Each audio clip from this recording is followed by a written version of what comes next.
Hi guys, I wanted to go over some of the examples in the notes with you. First, let's take a look at these calculator instructions. You can find the normal CDF function under the same menu that you found Binom, PDF, and CDF. You go to Second VARs, which takes you to the distributions menu. Normal CDF is, I believe, number 2. When you do a normal CDF in your calculator to find the area under the normal curve, you have to type in 4 things: the lower bound, the upper bound, the mean, and the standard deviation. So if you're not given bounds, for example, if you're shading to the right of a value, one thing to remember about the normal curve is that it theoretically goes on forever to the right to infinity. So your upper bound is really, there isn't one. It should be infinity. There is no infinity function on the calculator. So what we do instead is type in an extremely large number, and the calculator basically treats it like infinity, and that number is 1e99. That's in scientific notation. It represents the number 1 followed by 99 zeros. So if you're not given an upper bound, you use that. If you're not given a lower bound, you use the negative version, because on the left-hand side of the curve, it approaches negative infinity. So I'll post a video giving calculator instructions step by step as well, but that's something to keep in mind, and I'll be writing those things down for each example. So let's try this one here. Weights of giraffes are approximately normally distributed with a mean mu equals 2,200 pounds and standard deviation sigma equals 200 pounds. What is the probability that a randomly selected giraffe weighs less than 2,466 pounds? So let's draw a little sketch here so we can understand what it's asking. So we have the mean right here in the center, 2,200. So 2,466 is higher than that, somewhere over here. And it says less than, so I'm going to shade to the left. So if we find this shaded area, that is the probability. So let's go ahead and talk about our normal CDF. So we're finding the probability that x is less than 2,466. In our calculator, we will do a normal CDF. The lower bound, well, there isn't one. It's negative infinity, so we will use negative 1e99. The upper bound is this x value given, 2,466. And the mean and standard deviation were given in the problem. So we're going to type those 4 things in the calculator. So we go to second VARs, number 2, normal CDF, negative 1e99, comma, 2,466, comma, 2,200, comma, 200. And we get approximately 0.9082. Okay, let's try part B. What proportion of giraffes weigh more than 2,100 pounds? So let's draw another curve here. So you have the mean here in the middle, 2,200. 2,100 is slightly below that. And it says more than, so we're shading the area to the right. So we want to find this area. So it's a probability, or actually it's finding the proportion of giraffes that weigh more than 200. So let's just go right to a normal CDF. So in this case, the lower bound is that given value of 2,100. The upper bound is infinity, but instead of that, we'll put 1e99. And the mean and standard deviation have not changed. So we'll get an approximation. Second VAR is number 2. 2,100, comma, 1e99, comma, 2,200, comma, 200. Enter. It's about 0.6915. Okay, one more, the same example. Out of a random sample of 1,000 giraffes, how many of them would you expect to weigh between 2,150 and 2,250 pounds? Okay, so it's asking us for an expected value. In order to compute that, we do need to find the proportion. And to find the proportion, we find the area under the normal curve. In this case, we are given a lower and an upper bound in the question. So let's go ahead and convert this directly to our normal CDF. This will give us the area under the curve between lower bound 2,150, upper bound 2,250. Mean hasn't changed, 2,200. Standard deviation has not changed either. Let's type in the calculator. normal CDF 2150, comma 2250, comma 2200, comma 200.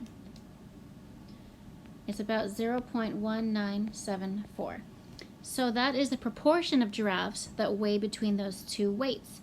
So to find out how many we would expect to weigh that much out of 1,000 giraffes, we just multiply the sample size, 1,000, by the proportion, 0.1974. And we'll go ahead and round that to a whole number.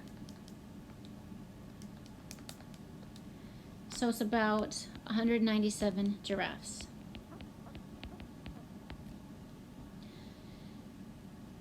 There is one more function in the calculator associated with normal curves, and this is something called the inverse normal. On the example that we just did above, we were finding the area under the curve. The other thing that you might want to do is, if you're given an area, find the data value or the x value associated with that area. So it's in the same place, it's in second vars, which is the distribution menu, and it's number 3, inverse normal. To use the inverse normal function, you type in the area to the left, the mean, and the standard deviation. So this function only works when you are giving it the area to the left. If you have the area to the right, you'll have to use the complement rule to find the area to the left. So let's try this example here. IQs are normally distributed with a mean of 100 and a standard deviation of 15. Determine the 40th percentile for IQs. So let's draw a little sketch of what we're actually finding. So I have my normal curve. The mean's in the center. For IQs, that's 100. If you remember from chapter 3, the percentile is the percent of data values at that value or below. So the 40th percentile would fall somewhere a little bit to the left of the mean. Remember, 50% of the data values are less than the mean. So 40% of the data values would be something like that. Okay, so we know this area is 0.4, which corresponds to 40% as a decimal. And luckily, the way the problem is set up with percentile, that is the area to the left. So we're trying to find this x value right here. What x value would give us an area to its left of 0.4? So we use an inverse normal. Area to the left, 0.4. Mean, 100. Standard deviation, 15. So that's going to be second vars number 3, inverse normal. 0.4, comma, 100, comma, 15. It's about 96.2. So that means that 40% of people have an IQ of 96.2 or lower. Part B is asking kind of the opposite question. What are the IQs of the top 10% of the population? So let's draw a little sketch of this. So I have my normal curve. The mean is in the middle, 100. Top 10%, we're talking about an area of 0.1 at the very top here. So something like this. So we want to find this x value here that separates the top 10% from the rest. Unfortunately, that's the area to the right, so we can't use the 0.1 for our inverse normal. But it's easy enough to find the area to the left. Remember that the area under the entire thing is 1. So to find the area to the left, we just subtract from 1. So the area to the left would be 1 minus 0.1, which is 0.9. So we can use the 0.9 in the inverse normal function because that is the area to the left of the data value that we're interested in. So inverse normal, area to the left, 0.9, mean 100, standard deviation 15. Let's type it in. Second var is number 3, 0.9, comma 100, comma 15. So that is about 119.2. So the top 10% of the population would have an IQ of 119.2 or higher. So let's write that down.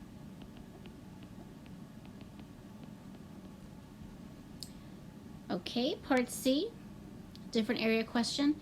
What two IQs separate the middle 70%? So let's draw a sketch for this one as well.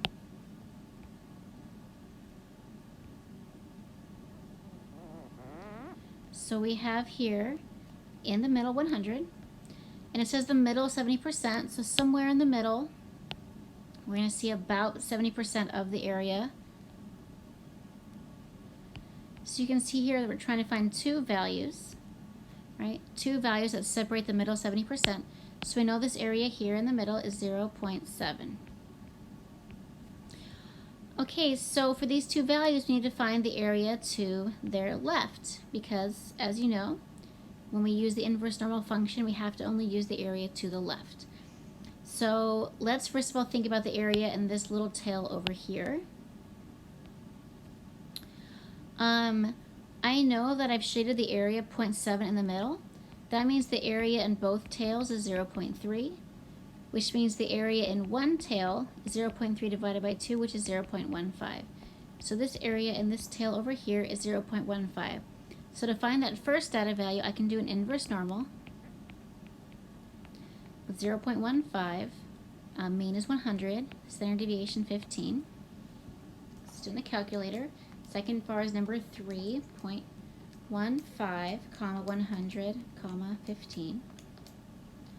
So it's about 84.5. For this second data value, this higher one, I can see that the area to the left will be the 0.7 plus the 0.15. So that will be 0.85. So to find that higher value that separates the middle 70%, I will do an inverse normal. Area to the left 0.85, mean 100, standard deviation 15. Okay, put it in the calculator, and we get about 115.5. So this question asks for two answers. What two IQs separate the middle 70%? Those would be 84.5 and 115.5.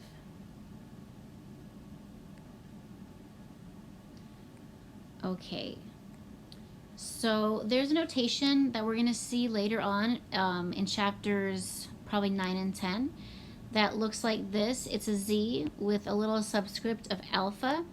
This represents the z-score such that the area under the standard normal curve to the right of z sub alpha is alpha. So we could find these in the calculator using the inverse normal function.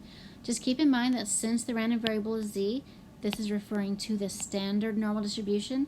So the mean is 0 and the standard deviation is 1. And that is from the beginning of the section we saw that. So to find the value of z sub 0.44, that means the area to the right of z is 0.44, which would mean the area to the left is 1 minus 0.44, which is 0.56. So we can just find an inverse normal. Area to the left is 0.56, mean is 0, standard deviation is 1, and that is because I'm using the standard normal distribution. So we'll type in the calculator. So it's about 0.1510, I'm rounding it. Okay, very similar for part B, it's z sub 0.7. So it's the z-score with 0.7 area to its right, which means the area to its left would be 0.3. The mean and standard deviation are still 0 and 1 because we're still working with a standard normal distribution. Okay, we type in the calculator, we'll get negative 0.5244. Remember that a negative z-score just means that it's below the mean, right? A positive z-score means it's above the mean. And then part C, z sub 0.02, that's a z-score with an area of 0.02 to its right, which means the area to its left would be 0.98, right? It's the complement. The area under the entire thing is 1. Type this into the calculator as well, and we get 2.0537. So don't worry too much about this particular notation. It's just something to be aware of because you will be seeing it again in later chapters. So let's look at a couple of examples for this section that kind of review everything. Fast food restaurants spend quite a bit of time studying the amount of time cars spend in their drive-thrus. QSR Magazine studied drive-thru times for fast food restaurants and found Wendy's had the best time, with a mean time spent in the drive-thru of 183.5 seconds. Okay, we have mu right here. Assume drive-thru times are normally distributed with a standard deviation of 29 seconds. So we have mu and we have sigma. Okay, we'll label those right now so we know to use those. What is the probability that a randomly selected car will get through Wendy's drive-thru in less than 100 seconds? So this is the probability that X is less than 100. So in this case, 100 is our upper bound. We were not given a lower bound, so our lower bound is negative infinity, or in the calculator we use negative 1e99. The upper bound is 100. The mean was given as 138.5, and the standard deviation is 29. So we type this into our calculator. Second bar is number 2, negative 1e99, comma 100, comma 138.5, comma 29. So it's about 0.0922. Okay, part B. What is the probability that a randomly selected car will spend more than 160 seconds in the drive-thru? So this is the probability that X is greater than 160. So this time we were given a lower bound. We were not given an upper bound, so the upper bound is infinity, and what we'll use in the calculator is 1e99. The mean is still 138.5, and the standard deviation is still 29. So we type this in the calculator. The lower bound is 160, upper bound 1e99, mean, standard deviation are the same. Okay, and we're getting a probability of about 0.2292. Part C. What proportion of drivers will spend between 2 and 3 minutes in the drive-thru? The problem was given in terms of seconds, so the first thing you want to do is convert 2 and 3 minutes into seconds. So 2 minutes is 120 seconds, 3 minutes is 180 seconds. So this is the probability that X is between 120 and 180. So in this question we were given lower and upper bounds. So we'll do normal CDF. The lower bound is 120, the upper bound is 180, the mean is still 138.5, and the standard deviation is still 29. We'll put this in the calculator. 120, comma, 180, mean, standard deviation. Okay, and I'm getting a proportion here, 0.6620. D. Would it be unusual for a car to spend more than 3 minutes in the drive-thru? Why or why not? Okay, first off, 3 minutes is 180 seconds. Would it be unusual? So what we need to do is compute the probability and compare it to 0.05. So anytime it asks for something, if something's unusual, we use that same standard that we did in chapter 5, where we just find the probability and compare it to 0.05. So it's the probability that X is more than 180. So that is our lower bound. Our upper bound is 1e99, and the mean and standard deviation are the same. So let's put it in the calculator. Second bar is number 2.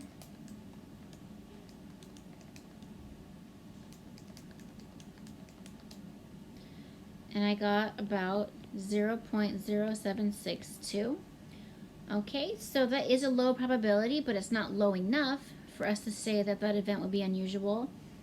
So we would say no, because the probability is greater than 0.05.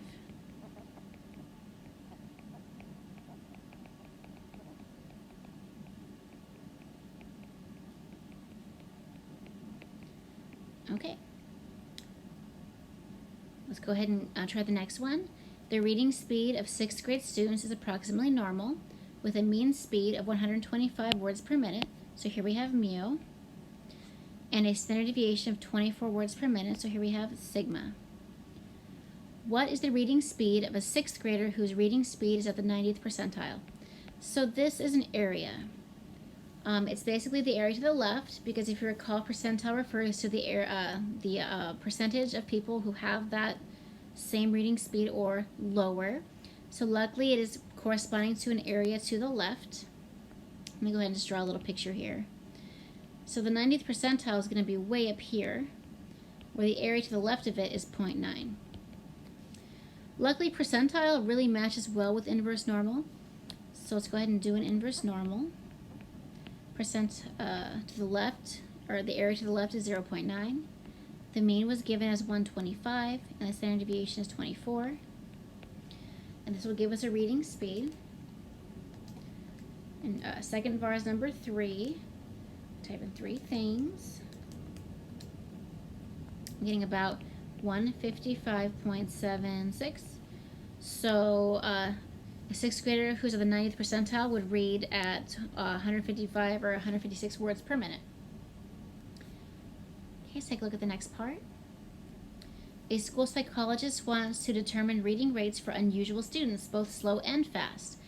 Determine the reading rates of the middle 90% of all 6th graders. What are the cutoff points of unusual readers? Okay, so we're looking at exceptionally fast and exceptionally slow readers. Let's go ahead and draw a little picture of what we're talking about here. So this is the middle 90%. The mean, of course, is in the middle, but I'm shading the middle 90% of this curve. So this area here I'm calling a 0.9. Okay, so what we need to do is figure out these x values here.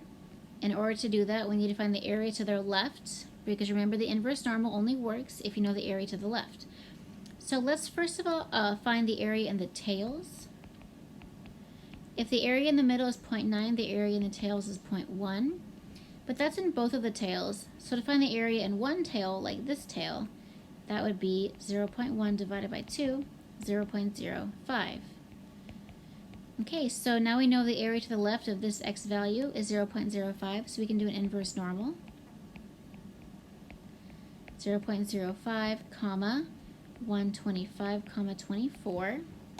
This will give us the lower cutoff for unusual readers. Second var is number 3, 0.05, comma, 125, comma, 24. So I'm getting about 85.5 words per minute. Now to find this upper cutoff, we need to find the area to the left. It's kind of spelled out here because we know that this area is 0.9. We'll add it to this area here, 0.05. 0.9 plus 0.05 will give me 0.95. So the area to the left of this x value would be 0.95. So now we can do a second inverse normal with that area, 0.95. The mean and standard deviation are the same. Put it in the calculator. Second var is number 3. We're just doing a different area this time. And I got 164.5. So remember that it's saying what are the cutoff points. It was asking for 2 values. So now we have 2. Here's the lower and here's the upper.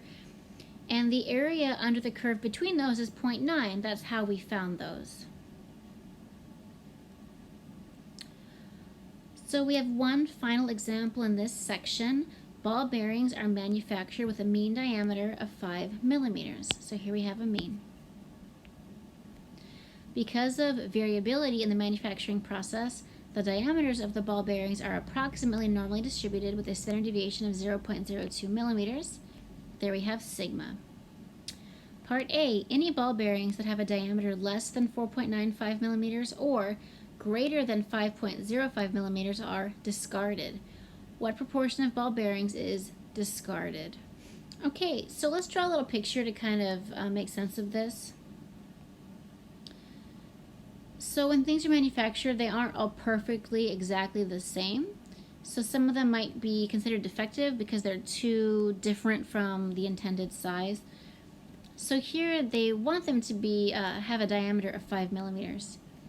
But we know not all of them will, and some of them are too different. So it says less than 4.95, that's going to be over here. So I'll shade the area to the left of that, because that's less than. Or greater than 5.05, that's going to be over here, are discarded. So the shaded area here represents the proportion of ball bearings that will be discarded due to their unusual size. There's 2 ways to do this. You could do 2 different normal CDFs, find this area here, find this area here, and add them together. Another kind of quicker way would be to find the area between them and then just know that those areas are the complement. And I think I'll go that route. It's a little bit quicker. So I'm going to do 1 minus a normal CDF of lower bound 4.95, upper bound 5.05, mean 5, standard deviation 0.02. I'm using the complement just because it's a little bit quicker. I'm finding the area in between these, which is the unshaded area, and subtracting it from 1 because the area under the entire thing is 1. And you can type this all in one line in your calculator. 1 minus, second bar is number 2, lower bound 4.95, upper bound 5.05, mean 5, standard deviation 0.02. And that's about 0.0124. That's pretty low, slightly more than 1% will be discarded. Okay, part B. If 30,000 ball bearings are manufactured in a day, how many should the plant manager expect to discard? Okay, so we have 30,000 that are made, and the proportion that we expect to get rid of is 0.0124. So I'll multiply those together. 30,000 times 0.0124. So he should expect to have to discard 372 of those ball bearings. Okay, one more example here, or one more part. C. If an order comes in for 50,000 ball bearings, how many bearings should the plant manager manufacture if the order states that all ball bearings must be between 4.97 millimeters and 5.03 millimeters? Okay, so someone placed an order that is slightly more stringent with its requirements. So let's go ahead and figure out what proportion of ball bearings will fall between these two measurements, and then figure out how many more we have to make. If he only makes 50,000, then he's going to have to discard some of those and the order won't be met. So he's going to have to make more than 50,000. The question is how many more? He probably wouldn't want to overdo it because then that's wasteful. So let's find the proportion that are between these two values. Let me write this down. Proportion of ball bearings between 4.97 and 5.03 millimeters. This kind of tells me the proportion he expects to keep that will meet the order. So that will be a normal CDF, of course. And these will be the lower and upper bounds, 4.97, 5.03. The mean and standard deviation have not changed. So we'll do second bar is number 2, 4.97, 5.03, 5, 0.02, 0.8664. So almost 87% of the ball bearings will meet the criteria stated. We don't know what number is required, but we do want that 86% to be 50,000 or higher. So let's write out a sentence and then see if we can translate it into a mathematical equation. 0.8664 of something we don't know is 50,000. So here's how we're going to create an equation. In math, of means multiplication. So 0.8664x means equals 50,000. So now we can just solve this one-step equation to find how many ball bearings he must manufacture to meet this order. So we'll divide both sides by 0.8664. 50,000 divided by 0.8664. And then I'm going to round up regardless because rounding down means he might not get as many as he wants. So I'm going to get x equals, so I have 57,700 and it says 10.06. I'm still going to go up to 11. It's just safer if you round it up. He might even want to make a little more than that to meet the order. Notice that this is higher than 50,000 because remember that he needs 50,000 that meet that strict criteria. And making this amount, he can reasonably expect to get 50,000 that meet the